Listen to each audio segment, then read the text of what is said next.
Hello, and thanks for tuning in to Powell Software's Welcome to the New Normal podcast.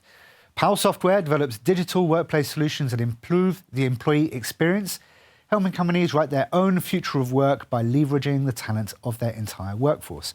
My name is Tony Todd from the Rumeur Publique agency in Paris, and in this series I've been speaking with leaders, thinkers, visionaries, academics to explore the megatrends, the ecosystems, the technology and the thinking that are shaping the way we live and work as we emerge into a new normal. My guest today is Dr. Lauren Keating. Hi, Lauren. Thanks for being with us today. Hi, Tony. Thanks for having me. Lauren is an assistant professor of Organisational Behaviour and Management at the emlyon Business School in Lyon, France.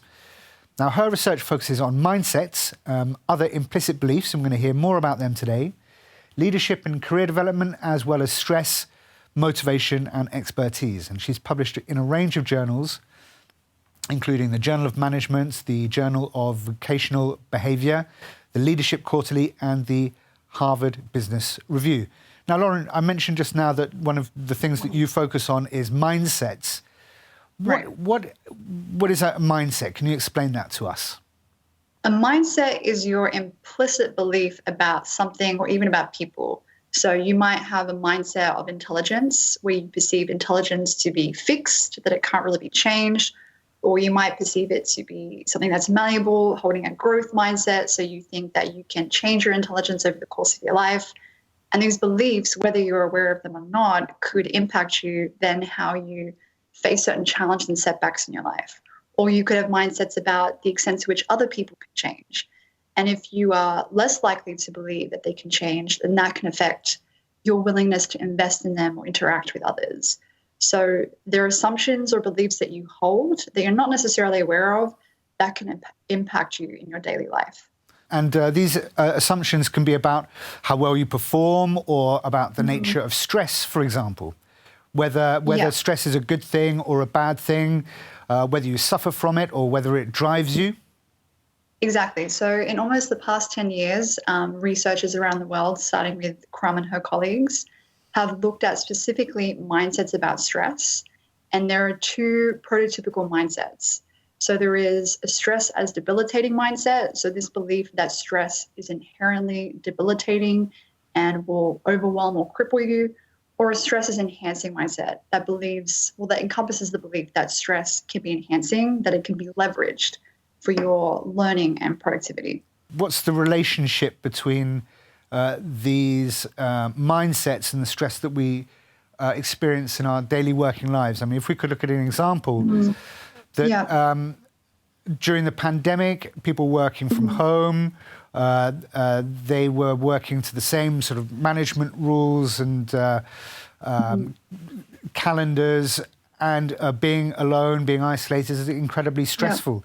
Is that something that you've studied? Is that something that can be explained through your exploration of mindsets?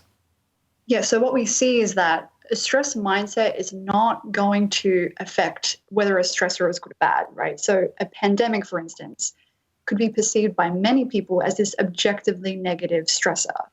But what the stress mindset is going to affect is how you navigate that stress once you're experiencing it.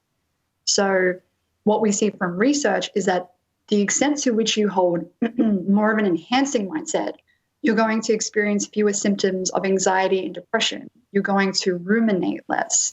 You're going to engage in more feedback seeking. You're going to perform better. We can even see that these mindsets have an effect beyond the psychological, right? So they can even affect you on a physiological level. If you have naturally high stress hormone levels, an enhancing mindset could temper that. So during something like a pandemic where there is so much uncertainty and so much stress, of course, that stress can be perceived by many people as this bad, negative thing.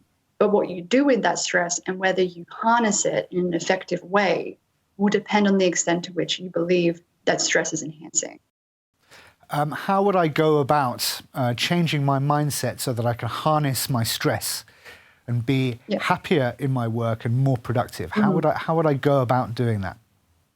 So what we do in research traditionally is we show participants videos that remind them of research-based insights of when stress is useful. So a lot of the time, stress is necessary. It's a necessary ingredient for you to be able to perform at your peak. And then we ask reflection questions to get them to think of a time when stress has been useful for them. And even though that might be in an experimental context, we can do the same thing outside of the lab.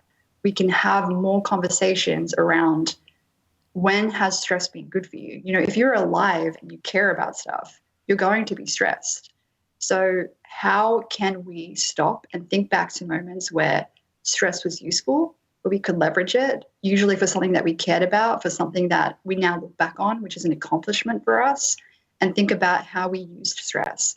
And just to concretely tap into that and remind ourselves of when we have overcome hardship in that sense. Interesting.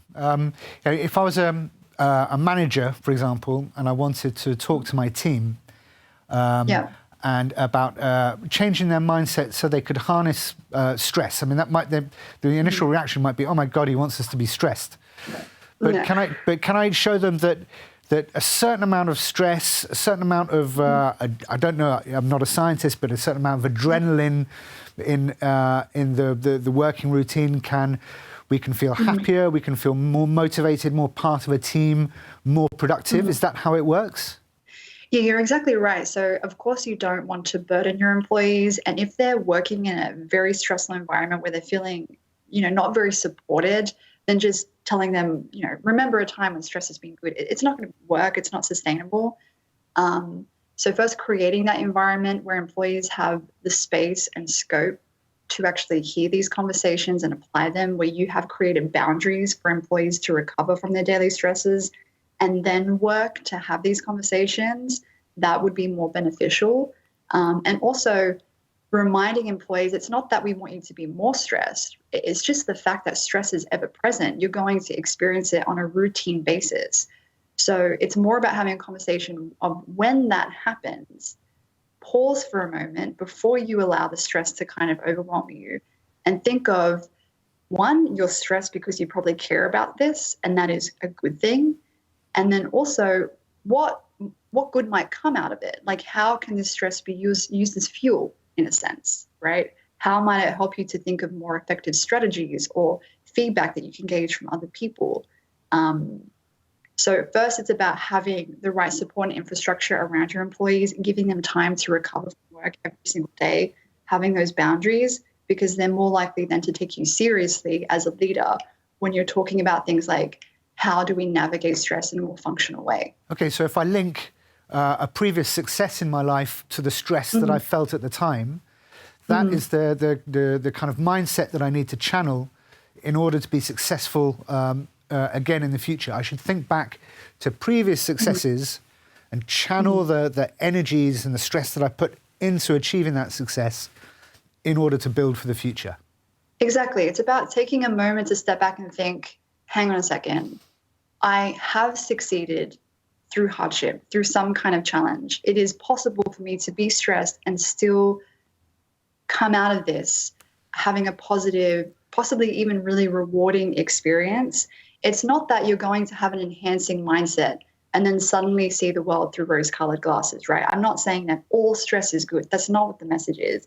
It's more just like, you have experienced stress and you have likely come out on top in numerous different occasions. And it's about thinking back and anchoring on those moments, reflecting that you can do something with the stress rather than necessarily be overwhelmed by it. Because what we see sometimes is people getting stressed about stress and then feeling like they have a million things to do to try and manage and combat it, keep it at bay, when all we're trying to say is, you're allowed to feel stressed. It can feel negative, but you can also use it. It's really about reminding you of that message, that it can be leveraged. And there are times in your life where you have already done that.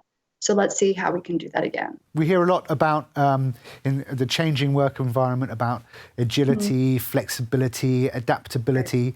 Is this ability to focus on mindsets and channel stress in the right ways, does that play into that idea of being able to move quickly, change, learn from your mistakes, work better as a team? I mean, this research hasn't been studied directly, but I would think that based on the research that is already existing, that this would be the case, that having more of an enhancing stress mindset would enable you to be more adaptable in the workplace, to be more flexible, to work more effectively in a team. If you think about it, if you have a more debilitating mindset, if you're becoming overwhelmed by stress, stressing about stress, then you might then kind of either withdraw yourself from what you're trying to work on, or procrastinate, or worry too much to the extent that you can't necessarily move forward in a timely manner.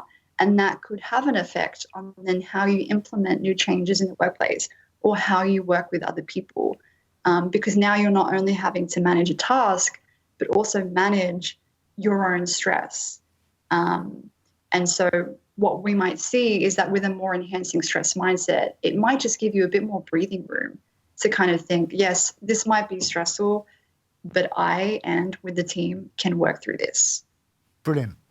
Well, it's a really good advice, been a really interesting chat. My takeaway from that is that there is a link between past success and the level of stress that you should feel acceptable to be under in order to succeed again in the future. Yeah, so it's about stopping, looking back, reflecting on those moments where you have succeeded through stress. Again, stress is ever present. It's never going to go away, and it can be bad, but we just have to check in and remind ourselves that we can do more. I mean, even through the pandemic, we've seen that this is a hugely stressful experience, and there have been negative stressful impacts on us. But it's also shown us how resilient we can be and how that stress can enable us to come through out the other end, having learned so much and grown in different ways. So if we can stop and pause the next time that we feel stress starting to overwhelm us, question, what beliefs do I hold about stress? Is it always negative? And just to check in on that, because it's not the reality. The reality is that it's both. So what can I do right now to kind of switch my mindset to focus on the more enhancing aspects of stress and how it can be leveraged? Brilliant. Thanks very much indeed, Lauren. It's been a really interesting, very enlightening conversation about something that I've often thought of as negative, but that can be channeled in a more positive way. And thanks everyone for tuning in. We will include links to Lauren's work in the post. Please follow us on YouTube. You can follow us on Twitter and on LinkedIn as well. We look forward to seeing you again in 2 weeks' time. Thank you very much. Bye-bye.